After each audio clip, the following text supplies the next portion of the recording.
Assalamualaikum warahmatullahi wabarakatuh.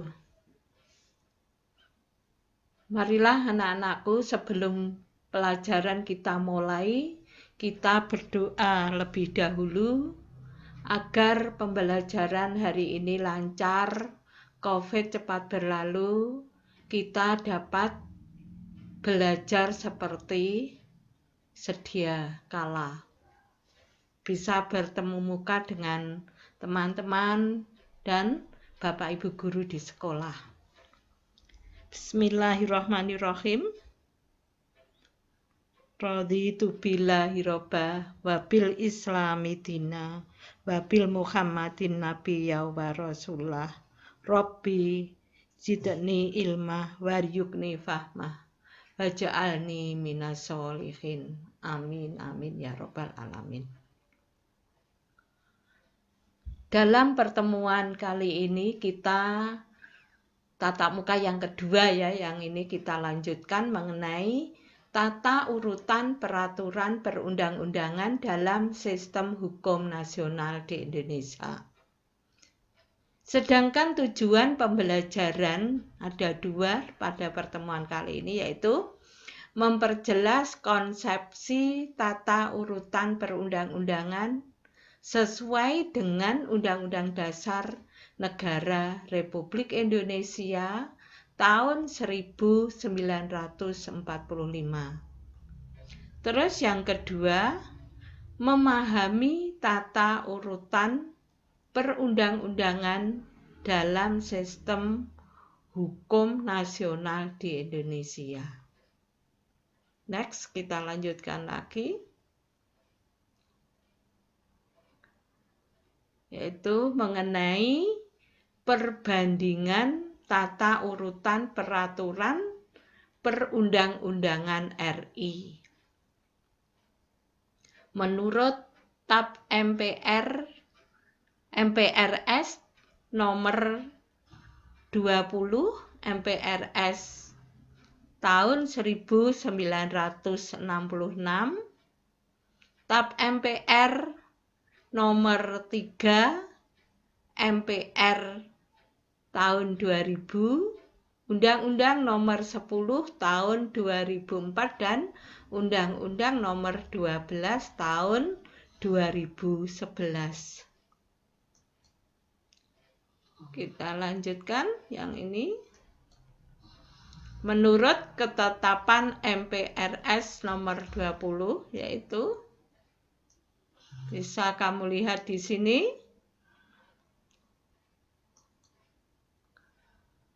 Urutan yang pertama yaitu Undang-Undang Dasar. Maksudnya di sini yaitu apa? Undang-Undang Dasar tahun 1945. Yang kedua, TAP MPR.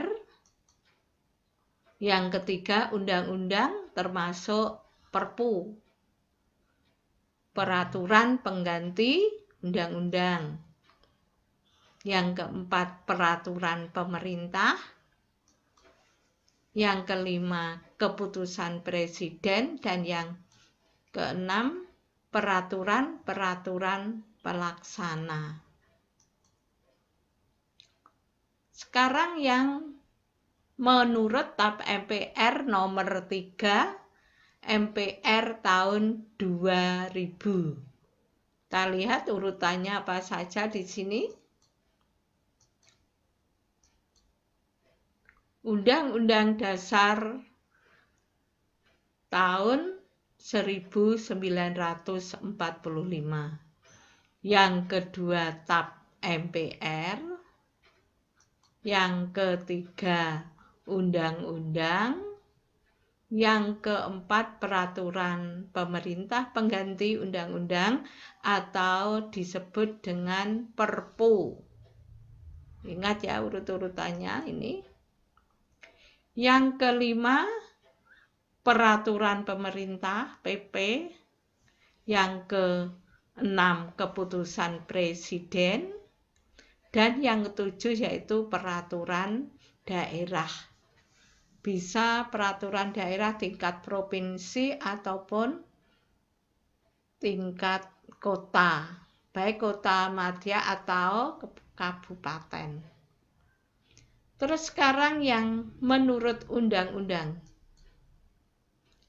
Menurut Undang-Undang Nomor 10 Tahun 2004. Nah, ini kita lihat apa saja ya. Nih, Undang-Undang Dasar Negara Republik Indonesia tahun 1945. Kalau yang tadi kita hanya mengenal katakan undang-undang dasar ya. Sekarang kalau kita menyebut undang-undang dasar ini harus lengkap. Undang-Undang Dasar Negara Republik Indonesia tahun 1945.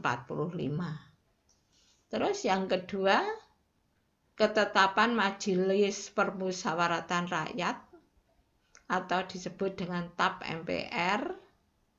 Yang ketiga, undang-undang atau Perpu. Yang keempat, peraturan pemerintah. Yang kelima, peraturan presiden, Perpres atau Perda ya, yang keenam Perda. Terus sekarang yang kita lanjutkan perbandingannya ya, yang menurut Undang-Undang Nomor 12. Nomor 12 tahun 2011. Nah, ini yang pertama, Undang-Undang Dasar Negara RI ya, tahun 1945. Yang kedua, TAP MPR, ketetapan Majelis Permusyawaratan Rakyat. Terus yang ketiga, Undang-Undang 4 Peraturan Pemerintah. Yang kelima, pengganti undang-undang. Marilah anak-anakku kita lanjutkan lagi mengenai pembentukan peraturan perundang-undangan. Yang dimaksud di sini yaitu apa? Pembuatan peraturan perundang-undangan yang mencakup tahapan perencanaan, penyusunan, pembahasan, pengesahan, atau penetapan dan pengundangannya.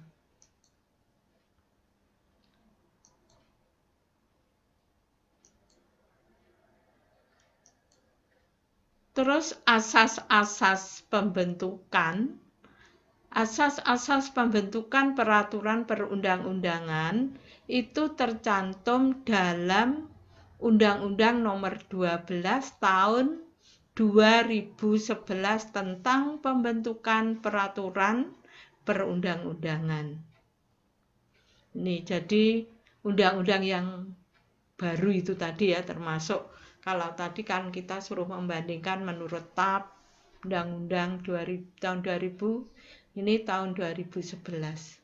Jadi pembentukan peraturan itu dicantumkan dalam Undang-Undang Nomor 12 Tahun 2011. Lanjutnya, ini diperjelas lagi. Asasnya itu apa saja selain di atas tadi, ini lebih rinci lagi mengenai asas pembentukannya. Itu harus ada kejelasan tujuan,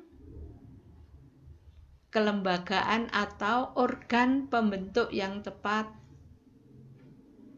kesesuaian antara jenis hierarki dan materi pemuatan, dapat dilaksanakan, kedayagunaan dan keberhasilgunaan, kejelasan rumusan, dan keterbukaan. Ini merupakan asas yang lebih rinci. Yang di atas tadi ini lebih rinci lagi mengenai asas pembentukan peraturan perundang-undangan.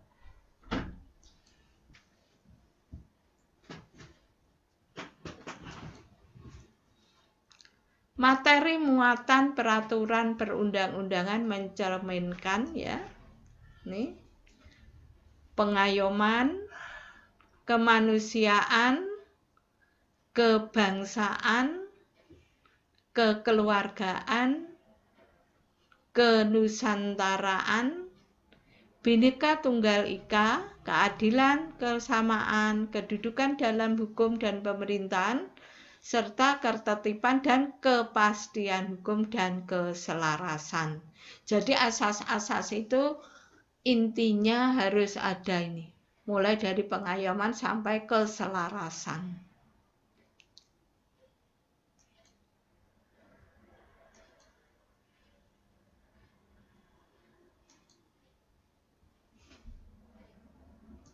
Pembentukannya, ya itu tadi sudah ya. Pembentukannya harus sesuai Pasal 3 Ayat 1 Undang-Undang Dasar Negara Republik Indonesia. MPR berwenang menetapkan dan mengubah Undang-Undang Dasar Negara Republik Indonesia.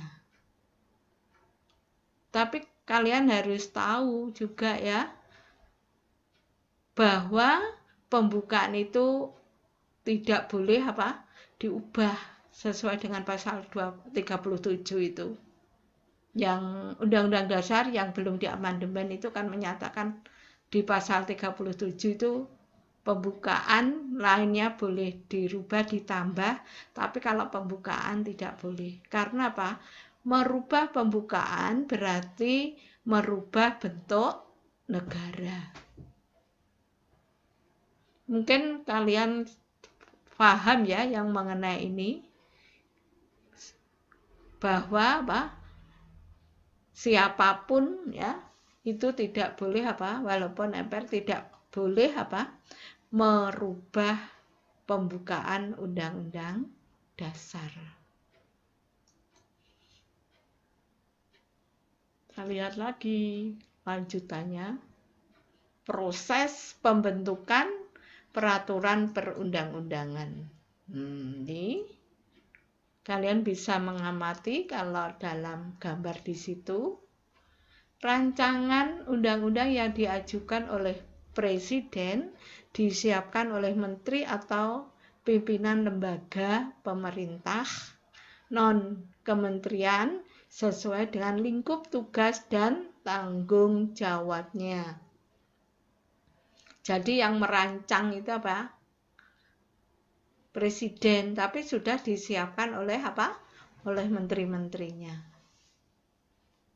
Ya. Ini bisa kamu amati gambar di sini. Terus selanjutnya kalian bisa melihat ini.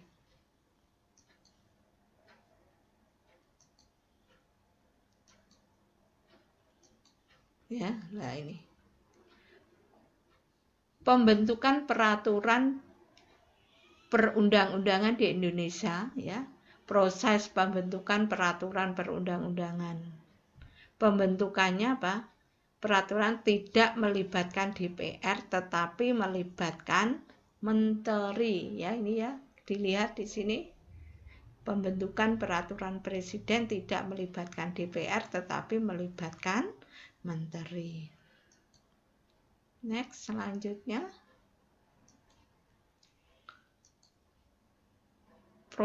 masih proses pembentukan di sini ya. Ada perda, rancangan perda. Kalau rancangan perda provinsi, maksudnya peraturan daerah provinsi dapat diusulkan oleh DPRD provinsi atau gubernur. Kalau yang tadi itu pusat, ini kalau yang daerah tingkat 1. Lanjutnya,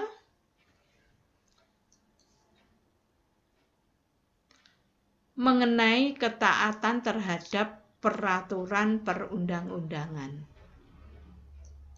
Ya. Nah, kalian bisa melihat ini contoh daripada ketaatan peraturan perundang-undangan mengenai Undang-undang lalu lintas. Nah, ini contohnya. sebagai warga negara Indonesia, kita harus mentaati segala peraturan yang telah dihasilkan lembaga-lembaga negara. Nih, contohnya ini peraturan lalu lintas. Lanjutnya, ini di dalam keluarga ya, ketaatan atau kepatuhan terhadap perundang-undangan dapat dilakukan di lingkungan keluarga yang sejak dini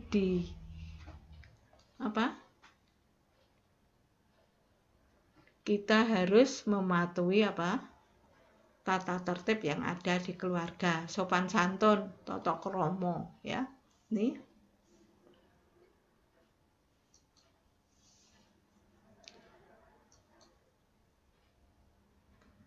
Terus ini ya. Nah, kepatuhan terhadap perundang-undangan di lingkungan sekolah. Kalian bisa mengamati bagaimanakah sikap kita atau tingkah laku kita. Misalnya ini contohnya dalam perpustakaan. Ya. Kalian bisa mengungkapkan apa saja yang bisa kamu wujudkan atau kamu nulis di sini, misal apa saja yang harus dikerjakan seorang siswa apabila di perpus.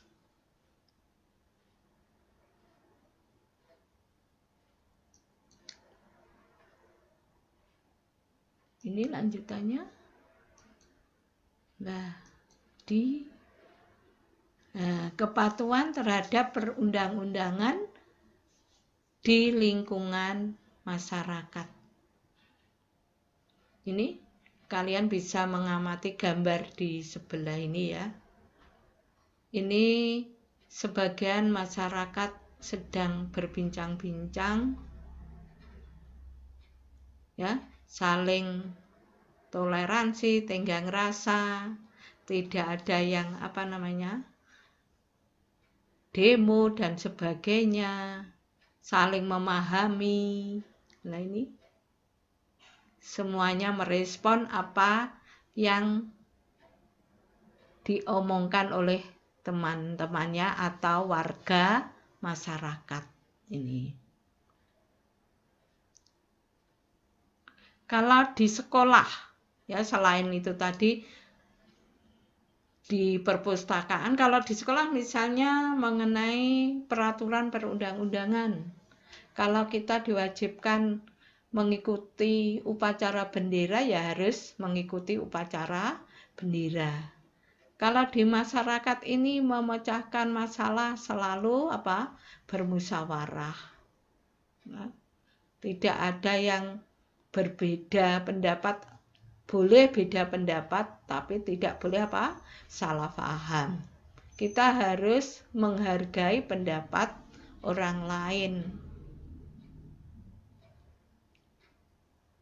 Dari sini anak-anak sudah bisa dari gambar-gambar ini, dari pengamatan ini, saya kira kalian sudah bisa mengungkapkan apa yang ada di dalam gambar tersebut. Kita lanjutkan lagi, next ya. Nah, ini kepatuhan. Nah, yang ini. Nah, orang bijak taat pajak. Nah, jadi sebagai warga negara yang baik ya, good citizenship ya kalau dalam istilahnya. Jadi warga negara yang baik itu harus mematuhi tata tertib yang berlaku atau hukum yang berlaku. Suatu misal kalau kita mau kalau kita menggunakan tempat-tempat umum, berkendaraan atau terutama sepeda motor ya, kita harus taat betul pada aturan yang ada. Kalau kita tidak taat kebanyakan malah benjut ya toh, kebanyakan kecelakaan dan sebagainya itu kan dari diri kita masing-masing terhadap kepatuhan pada tata tertib yang ada. Di lingkungan negara juga, suatu misal itu ya, kita sebagai warga negara ya harus ikut pemilu, pemilihan umum. Tidak boleh golput dan sebagainya. Dari sini mudah-mudahan apa yang saya sampaikan ini perlu kamu catat. Nanti kalau misalnya pada penilaian akhir semester atau ulangan semester, materinya juga dari apa yang pernah kamu simak.